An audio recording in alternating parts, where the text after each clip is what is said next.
Are you willing to do overtime if needed? Yes, I love doing overtime.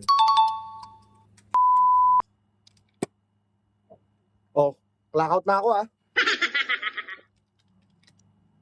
Guys, may OT tayo. OT kayo ha.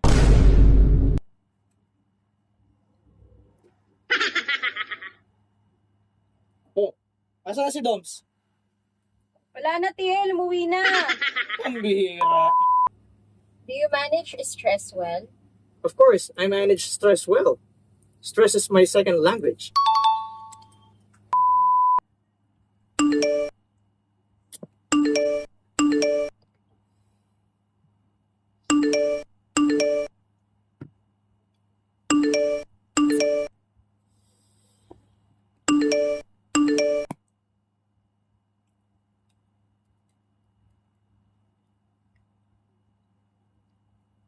I hope this email finds you well. Mukha ba akong well? Mas magiging okay ako kung hindi kayo email ng email. Fuck. Why should we hire you? I'm punctual and 100% committed to work. Oh shit. Here we go again. Late na ata tayo, pre. Ilang minutes? 45 minutes, pre. 45 minutes? Yosin na lang muna tayo, late na tayo eh.